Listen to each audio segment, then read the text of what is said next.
I appreciate all the guests being here. And Secretary Perry, I'm an AGR from Auburn, and I understand we got a team in Omaha, too. So I'm not sure when we play again, but maybe we'll get by the Aggies. You know, Biden's energy policy has kind of been this. It's been, number one, you kill the Keystone Pipeline. Then you ask OPEC to increase production. You give Russia a green light on Nord Stream 2, and then you buy your solar panels from China. And when I was in Ukraine, meeting with the parliamentarians before the invasion, their concern was our energy policy, Kathleen, what it was going to do and how it was going to embolden Russia to invade Ukraine. And it appears to me that that is sort of part of the driving force that's allowing now the Russian monetary, it seems like the ruble, I guess, is doing really well. So much for the sanctions. But, Stephen, this is more of a question for you. I've been visiting with small business owners, and I've been asking economists around the country. Normally in a recession, as a small business owner, we lay people off.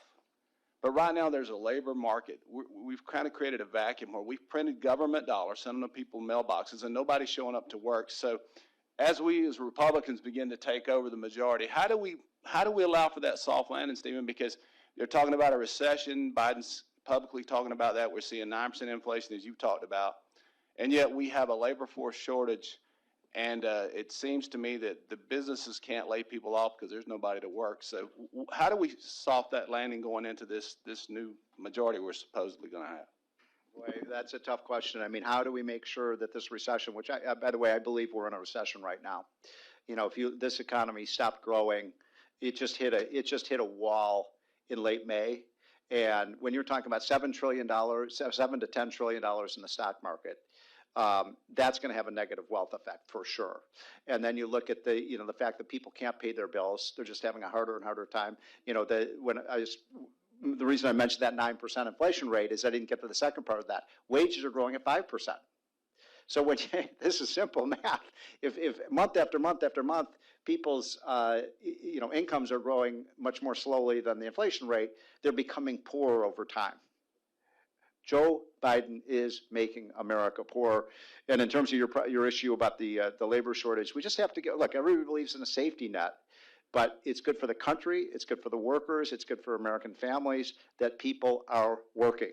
We did a study with Casey Mulligan at the beginning of, remember when you were starting to pay $600 a week additional, that was the Pelosi bill.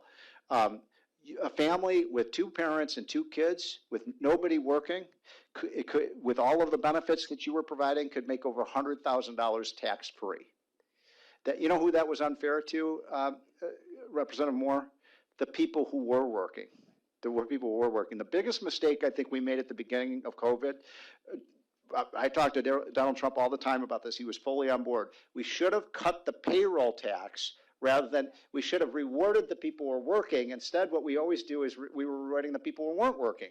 And you know what? Those people, the firefighters, the nurses, the people working in the nursing homes, the delivery people, the people in the grocery stores, those are the people we should have rewarded. The same people, Stephen, that have to take a jab to keep their job now, the people who are working when there was no vaccine, right? But anyway, with that, Mr. Chairman, I think I'm out of time, so I'll yield back. Thank you. I recognize the lady from, oh, here she's coming up to be recognized.